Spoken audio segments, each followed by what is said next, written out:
আবারও বৃষ্টি শুরু হয়ে গেল। যা বৃষ্টি হচ্ছে তাতে তো মনে হচ্ছে এবার মাঠঘাট সব ডুবে যাবে। হ্যাঁ কি মা, সব যদি ডুবে যায় তাহলে আমরা থাকবো কোথায়? আমিও তো সেটাই ভাবছি মা। এমনিতেই আমরা যেখানে থাকি সেটা অনেক নিচু জায়গা। তাহলে কি আমরা ডুবে যাব মা? জানি না মা। আর দেখ, তোর বাবা আজ এখনো বাড়ি ফিরলো না। যাই, আমি বরং রান্না বান্না সেরে নি। বাড়ি এসে তো আবার খাবার চাইবে। মালা রান্নাঘরে চলে গেল। তখনই তার স্বামী কবির এলো।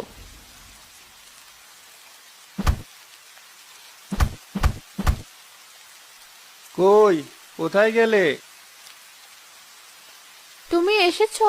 আমি তো ভাবলাম বাড়ির কথা ভুলেই গেছো। কি যে বলো না। মা ঋতু, গামছাটা আন দেখি, একদম ভিজে গেছি। এই নাও বাবা। এ কি বাবা, অতগুলো কলা গাছ কেটে এনেছো কেন? দরকার আছে মা, যা বৃষ্টি শুরু হয়েছে তাতে ওগুলোই আমাদেরকে বাঁচাবে। কলা গাছ আমাদেরকে বাঁচাবে? এ আবার কি কথা? হাসিস না মা, কখন যে আমাদের কি কাজে লাগে আমরা আগে থেকে কেউই তাও বুঝতে পারি না। হয়েছে, তোমাকে আর জ্ঞানের কথা বলতে হবে না। এমনি ভিজে এসেছো। যাও একটু বিশ্রাম করো, আমি বাকি রান্নাটা সেরে আসি। মালা আবারও রান্নাঘরে চলে গেল। বিকেলে বৃষ্টি কমলো। বউ, ও বউ, কোথায় গেলে?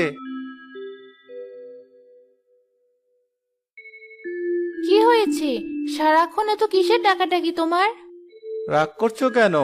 হাতুড়িটা দাও দেখি। হাতুড়ি দিয়ে আবার কি করবে? কলা গাছের বাড়ি বানাবো। কলা গাছের বাড়ি? এমন বাড়ির নাম তো বাপের জন্মেও শুনিনি। শোনোনি তাতে কি হয়েছে? এবার শুধু শুনবে না, দেখবেও। আবার এমন কিছু করো না যাতে সবাই তোমায় পাগল বলে ডাকে। এমনিতে গ্রামে মুখ দেখানোর জো নেই, তারপর এমন এক একটা কাজ করো মানুষের হাসির পাত্র হতে হয়। মানুষের কথায় অত কান দিও না তো, ওরা এমনই, সব সময় এর ওর পিছনে লেগে থাকে। যাও, যা বললাম তাই নিয়ে আসো। তোমাকে নিয়ে আর পারি না।